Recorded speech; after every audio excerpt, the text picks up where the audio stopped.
Good evening সকলকে। আজকে আমি আইসিডিএস থেকে কিছু প্রশ্ন নিয়ে এসেছি। দেখো, 1 নম্বর প্রশ্নটি হচ্ছে মানবদেহের সবচেয়ে বড় অঙ্গ কোনটি?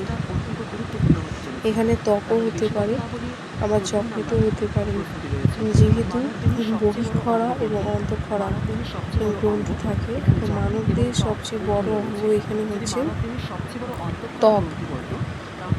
তোমরা সকলে আইসিডিএসের যে পরীক্ষাটা দেবে, তা নিয়ে এই প্রশ্নগুলো ভালোভাবে দেখো এবং ভালো লাগলে অবশ্যই লাইক অ্যান্ড সাবস্ক্রাইব করে আমার পাশে থেকো।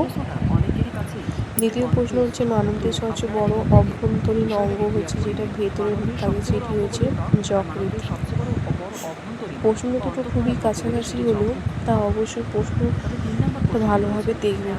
3 নম্বর প্রশ্ন রয়েছে একজন সুস্থ প্রাপ্তবয়স্ক মানুষের দেহে সাধারণত কতটি হাড় থাকে? 206টি। একটি যেমন বাচ্চাদের ক্ষেত্রে কটি হাড় থাকে এবং সুস্থ পূর্ণবয়স্ক মানুষদের ক্ষেত্রে কটি হাড় থাকে অবশ্যই জানতে হবে। মানবদেহের সবচেয়ে ছোট হাড় যেটি রয়েছে স্টেপিস, যেটি আমাদের কোথায় থাকে? আমাদের কানে। এবার মানবদেহের সবচেয়ে বড় হাড় এটি কোনটি? ফিমার, যেটি আমাদের হাঁটুতে থাকে।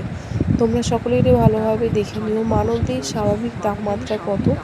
তোমরা পজ করেও তার সঠিক আনসারটা আমাকে কমেন্ট করে জানাতে পারো। তারপরে তার উত্তরটি দেখো। 37 ডিগ্রি সেলসিয়াস। মানবদেহের সবচেয়ে বড় গ্রন্থি কোনটি? এটা অবশ্য সকলেই জানো, গ্রন্থি কোনটি? হচ্ছে যকৃৎ। মানবদেহের মাস্টার গ্রন্থি হচ্ছে পিটুইটারি। সঠিক উত্তরটি। মানবদেহের বৃহত্তম কোষ কোনটি? মানবদেহের বৃহত্তম কোষ হচ্ছে, দেখো, ডিম্বাণু। ডিম্বাণু রয়েছে। মানবদেহের সবচেয়ে ছোট কোষ কি হবে? শুক্রাণু, যেটি ইস্ট্রোজেন, প্রোজেস্টেরন এইসবগুলো সব জানতে হবে আমাদের। মানবদেহের সবচেয়ে দীর্ঘ কোষ কোনটি? স্নায়ুকোষ, নিউরন। মানবদেহের সবচেয়ে দীর্ঘ কোষ কোনটি? স্নায়ুকোষ, নিউরন। এটি আমাদের সবচেয়ে দীর্ঘ কোষ। মানবদেহের রক্তের লাল রং কোন পদার্থের জন্য হয়? অবশ্যই আমরা এটা ক্লাস 9-10 অবশ্যই পড়েছি। তো আইসিডিএস এক্সাম দিতে গেলে এগুলো আমাদের অবশ্যই জানতে হবে। হিমোগ্লোবিন এর সঠিক উত্তর। মানবদেহের রক্তের তরল অংশকে কি বলে? তা হচ্ছে প্লাজমা। তাহলে মানবদেহের রক্তের তরল অংশকে কি বলছে? প্লাজমা।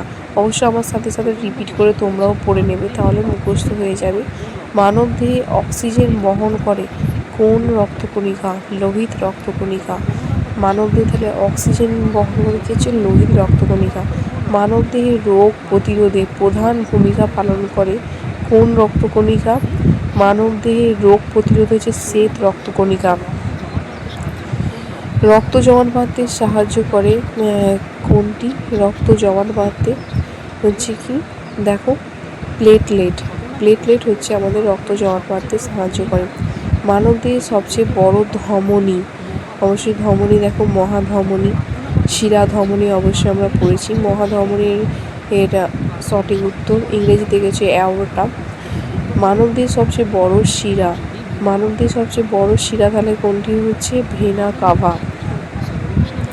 সুস্থ মানুষের হৃৎপিণ্ড কয়টি প্রকোষ্ঠ থাকে? বাম অলিন্দ, ডান অলিন্দ, ডান নিলয়, বাম নিলয়। অবশ্যই এটি 4টি প্রকোষ্ঠ। মানবদেহের কোন অঙ্গ রক্ত পরিশোধন করে? বৃক্ক বা কিডনি। তাহলে রক্ত পরিশোধন করে কি হচ্ছে? বৃক্ক, কিডনি। তারপরে দেখো প্রশ্ন কি রয়েছে। 21 নম্বর প্রশ্ন। অবশ্যই তোমাদের ভালো লাগলে আমাকে লাইক সাবস্ক্রাইব করতে পারো। যদি ভালো না লেগে থাকে তাহলে অবশ্যই সময় নষ্ট না করে ভিডিওটি পজ করে দিতে পারো। মানবদেহে বৃহত্তম অন্তঃক্ষরা গ্রন্থি কোনটি? সেটি হচ্ছে থাইরয়েড। মানবদেহে বৃহত্তম অন্তঃক্ষরা গ্রন্থি থাইরয়েড। তো রিপিট করে পড়লে কি আমাদের সেটি মুখস্থ হয়ে যাবে এবং যে কোনো বিষয়টি বুঝে পড়তে হবে। আমরা একে অপরের সহায়তা করি যাতে আমরা উত্তীর্ণ হতে পারি, সেই চেষ্টাতেই আছি। তো তোমরা সকলেই উত্তীর্ণ হও, পাশে থেকেও। আমারও ইনসুলিন হরমোন কোন গ্রন্থি থেকে নিঃসৃত হয়, তা হচ্ছে অগ্নাশয়। ইনসুলিন হরমোন তাহলে কোথা থেকে তৈরি হচ্ছে? অগ্নাশয়। মানব দেহের সবচেয়ে বড় লালা গ্রন্থি কোনটি? মানব দেহের সবচেয়ে বড় লালা গ্রন্থি হচ্ছে প্যারেটিড গ্রন্থি। মানব দেহের সবচেয়ে বড় লালা গ্রন্থি তাহলে হচ্ছে প্যারেটিড গ্রন্থি। পিত্তরস বা বাইল কোন অঙ্গে তৈরি হয়? যকৃতে। তাহলে পিত্তরস, যার ইংরেজি হচ্ছে বাইল, তা হচ্ছে যকৃতে উৎপন্ন হয়। পিত্তরস কোথায় সঞ্চিত থাকে? পিত্তথলিতে। তাহলে পিত্তরস অঙ্গ হচ্ছে যকৃত এবং সঞ্চিত থাকে কি? পিত্তথলি। মানব দেহে ইউরিয়া কোথায় তৈরি হয়? যকৃত। তাহলে মানব দেহে ইউরিয়া কোথায় তৈরি হচ্ছে? যকৃত। সবচেয়ে বড় অঙ্গটাও কি হচ্ছে? যকৃত, যেটা আমাদের অভ্যন্তরীণ। তার আগে আমি তোমাদেরকে বললাম। অবশ্য প্রশ্নগুলো খুবই ইম্পর্টেন্ট প্রশ্ন। মানব দেহে ইউরিয়া প্রধানত কোন অঙ্গের মাধ্যমে দেহ থেকে বের হয়ে যায়? তাহলে ইউরিয়া উৎপন্ন হচ্ছে কিন্তু দেখো যকৃতে। আবার কোথা থেকে বেরিয়ে যাচ্ছে? বৃক্ক। খাদ্যনালীর সবচেয়ে দীর্ঘ অংশ কোনটি? ক্ষুদ্রান্ত। খাদ্যনালীর সবচেয়ে দীর্ঘ অংশ হচ্ছে ক্ষুদ্রান্ত। তোমাদের যদি ভালো লেগে থাকে আমার হোয়াটসঅ্যাপ চ্যানেলে দেওয়া থেকে শিখে নিয়ে তোমরা যুক্ত হতে পারো, এবং কেউ যদি অনলাইনে পড়তে চাও সেটাও আমাকে জানিও। খাদ্য পরিপাকে সেটি হচ্ছে ক্ষুদ্রান্তে। মানবদেহে পানি শোষণের প্রধান স্থান কোনটি? সেটি হচ্ছে মানবদেহে পানি প্রধান শোষণ হচ্ছে বৃহদান্ত্র। মানবদেহের শ্বাস প্রশ্বাসের প্রধান অঙ্গ কোনটি? মানবদেহের শ্বাস প্রশ্বাসের প্রধান অঙ্গ সেটি অবশ্যই তোমরা কমেন্ট করে বলো আমাকে। তারপর সঠিক উত্তরটি দেখো কি আছে। মানবদেহের শ্বাস প্রশ্বাসের প্রধান অঙ্গ হচ্ছে ফুসফুস। আমরা ফুসফুসের শ্বাস নিতে পারি। আচ্ছা, তোমরা সকলেই জানো যে তিমি মাছেরও কিন্তু ফুসফুস দিয়েই তারা শ্বাসকার্য চালায়।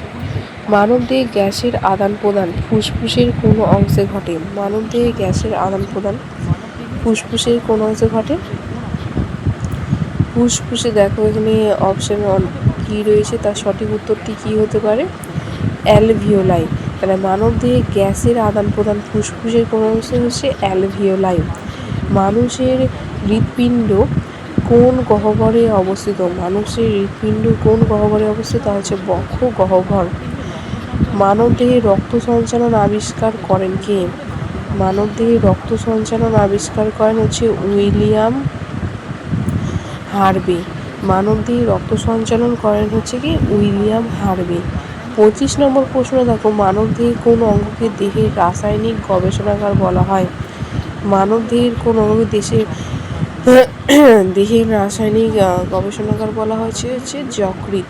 মানবদেহের বৃহত্তম লসিকাঙ্গ কি? মানবদেহের বৃহত্তম লসিকাঙ্গ কি? তার সঠিক উত্তরটি দেখো, প্লীহা। প্লীহা হচ্ছে আমাদের দেহের বৃহত্তম লসিকাঙ্গ। মানবদেহের নিয়ন্ত্রণ কেন্দ্র কোন অঙ্গ? মানবদেহের নিয়ন্ত্রণ অঙ্গ হচ্ছে মস্তিষ্ক। মানবদেহের সবচেয়ে বড় অংশ কোনটি? মানবদেহের সবচেয়ে বড় অংশ হচ্ছে ধর। মানবদেহের সবচেয়ে বড় অংশ হচ্ছে ধর। মানবদেহের ভারসাম্য রক্ষা করে মস্তিষ্কের কোন অংশ? মানবদেহের এই সঠিক উত্তরটি কি দেখো। তোমরা সকলেই কমেন্ট করো। ভালো লাগলে অবশ্যই আমার পাশে থেকেও লাইক করো, সাবস্ক্রাইব করবো। অবশ্যই তোমরা শিখতে চাও, তাই জন্যই তোমরা এখনও আমার সাথে জুড়ে রয়েছো। এই সঠিক উত্তরটি হচ্ছে সেরিব্রেলাম। 40 নম্বর প্রশ্নটি দেখো, মানবদেহে অনৈচ্ছিক ক্রিয়া নিয়ন্ত্রণ করে মস্তিষ্কের কোন অংশ? তা হচ্ছে মেডুলা অবলাঙ্গাটা। মেডুলা অবলাঙ্গাটা মানবদেহের সবচেয়ে শক্ত হাড়। সবচেয়ে শক্ত হাড় আমাদের কি দাঁতে যেটা থাকে সেটা হচ্ছে নিচের চোয়াল, ম্যান্ডিবল। দাঁতটা সব থেকে আমাদের শক্ত হাড় অবশ্যই। তার নেক্সট প্রশ্নটা কি দেখো, মানবদের সবচেয়ে শক্ত হাড় তো শক্ত পদার্থ দিয়েছে। এবার দেখো মানবদের সবচেয়ে শক্ত পদার্থ কি? দাঁতের এনামেল। ঠিক আছে, এটা নিচে, ওপরেরটা ছিল নিচে চোয়াল, এটা হচ্ছে দাঁতের এনামেল। শব্দ কত? মানবদেহে মোট কত জোড়া পাঁজরের হাড় থাকে? তো কত জোড়া পাঁজরের হাড় থাকে? 12 জোড়া। 12 জোড়া আমাদের পাঁজরের হাড় থাকে। একজন সুস্থ প্রাপ্তবয়স্ক মানুষের মুখে সাধারণত কয়টি স্থায়ী দাঁত থাকে? অবশ্যই এটা তোমরা জানো যে 32টি। এটি সবচেয়ে ইজি কোশ্চেন হয়ে গেছে। মানবদেহে দুধের দাঁতের সংখ্যা কয়টি? 20টি। তো সুস্থ পূর্ণবয়স্কদের হচ্ছে 32টি, এবার দুধের দাঁত যারা ছোটো বাচ্চা তাদের হচ্ছে 20টি। তো দাঁতেরও বিভিন্ন রকমের ভাগ রয়েছে।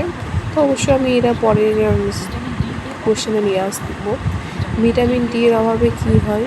তো ভিটামিন ডি এর অভাবে সকলেই জানো, তো কী অভাব হচ্ছে? রিকেট রোগ। স্কারভি রোগটা কিসের অভাবে হচ্ছে? ভিটামিন সি এর অভাবে। ভিটামিন এ এর অভাবে হচ্ছে রাতকানা। ভিটামিন B1 এর অভাবে হচ্ছে বেরি। তো ভিটামিন ডি এর অভাবে কী হচ্ছে? রিকেট। ভিটামিন সি এর অভাবে আমি আগেই বললাম কী রোগ হয়ে থাকে? স্কারভি রোগ হয়ে থাকে। তো vitamin C, vitamin A, vitamin B, অবশ্যই ভিটামিন এর সম্পর্কে তোমরা কোন ভিটামিন কী নাম রয়েছে সেগুলো অবশ্যই জানবার চেষ্টা করবে। ভিটামিন এর অভাবে কী হয়? রাতকানা। অবশ্যই ভিটামিন এ জাতীয় খাবার খেতে হবে আমাদেরকে। মানবদেহে রক্তের গ্রুপ আবিষ্কার করেন কে? মানবদেহে কার্ল ল্যান্ডস্টাইনার। মানবদেহে রক্তের গ্রুপ আবিষ্কার করেন কার্ল ল্যান্ডস্টাইনার। মানবদেহের সর্বজনীন রক্তদাতা কোন রক্তের গ্রুপ? মানবদেহের সর্বজনীন রক্তদাতা তোমরা সকলে এটা জানো, ইউনিভার্সাল ডোনার। তার সঠিক উত্তরটি দেখো, হচ্ছে অপশান ডি, ও। কিন্তু হচ্ছে সর্বজনীন রক্তদাতা। মানবদেহের সর্বজনীন রক্তদাতা, তাহলে বুঝতেই পেরেছো তাহলে এর সঠিক উত্তরটি হচ্ছে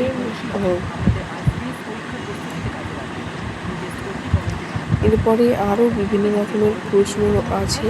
তো তোমরা আমার চ্যানেলটিকে ভালো করে সাবস্ক্রাইব করে রেখো, যাতে আরও নতুন নতুন ভিডিও পাওয়ার জন্য।